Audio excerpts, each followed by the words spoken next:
자, 그 다음에 조건 변경과 관련된 내용이 나오죠. 자, 보증은 수익자에게 보증인이 직접 통지하거나 통지 당사자, 통지은행처럼 중간에 통지 당사자를 줄 수가 있는 거예요. 그래서 그러한 통지 당사자를 통해 통지 가능하다. 보증인이 제3자 보증 같은 경우에 뭐 좀 지우기가 아쉽긴 하죠. 자, 제3자 보증 같으면 이렇게 되겠죠. 이렇게 3명의 당사자가 있겠죠. 자, 그런데 보증인이 수익자와 거래 관계가 없어요. 그렇기 때문에 잘 알지도 못해요. 그래서 이것을 통지하고 싶은데 그럴 때는 이 수익자와 거래하고 있는 또 다른 금융기관한테 이것을 통지해달라고 요청을 하는 거예요. 이게 통지 당사자가 되는 겁니다. 자, 통지 UCP600의 통지은행처럼 이 통지 당사자도 마찬가지로 반드시 통지를 해 주어야 하는 것은 아니다. 선택을 하면 된다라고 하는 내용입니다. 자, 통지 당사자는 외관상 진정성을 만족하고 있다.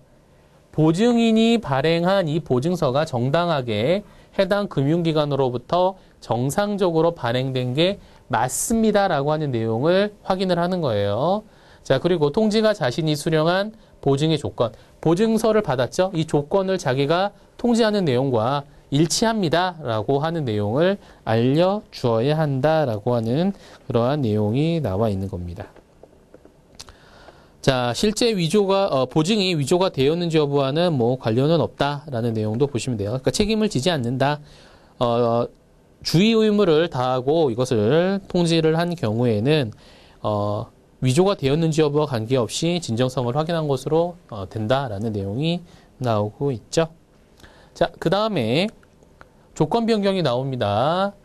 자, 다시 한번 같이 볼까요? 자, 통지할 준비가 되지 않았거나 외관상 진정성을 확인하지 못한 경우 통지를 요청한 당사자에게 알려줘야 한다. UCP600과 같은 내용이죠. 자, 그 다음에 조건 변경이 제11조에서 나옵니다.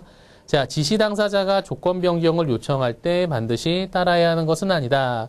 조건 변경을 통해 수익자를 구속하기 위해서는 수익자의 동의가 있어야 한다. UCP600하고 비교해서 좀 같이 보세요. 자, 수익자는 조건 변경 전체에 대해서 수락할 수 있다. 일부 수락은 조건 변경 전체에 대한 거절이다. UCP600에서도 나왔던 내용이죠. 일부 승낙, 일부 거절은 안 된다. 전체에 대해서 승낙하거나 전체에 대해 거절하여야 한다. 그 내용이 나타나 있는 거죠. 자, 수락 또는 거절 여부를 서면으로 알리지 않고 조건 변경에 일치하는 서류를 제출하는 경우 조건 변경을 수락하는 것으로 간주한다. UCP600에서도 이 내용이 있었죠. 그렇죠? 조건 변경에 대해서 수익자가 수락하거나 거절하거나 또는 아무런 의사표시를 하지 않고 조건 변경과 일치하는 서류를 제시하는 경우에는 수락하는 것으로 간주한다. 그 조항 기억나시죠? 같은 내용으로 보시면 되겠습니다. 자, 보증의 조건 변경에 대한 특별 조건이 없다면 수익자는 조건 변경에 대해서 언제든지 동의하거나 거절할 수 있다.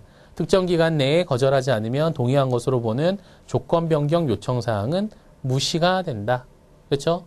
침묵은 UCP600에서 침묵은 수락으로 간주하지 아니한다. 몇 월 며칠까지 거절의 의사표시를 하지 않으면 수락한 것으로 간주한다는 무시된다라고 하는 내용 나왔었죠? 그렇죠? 이렇게 좀 기억을 해 놓으시면 되겠습니다.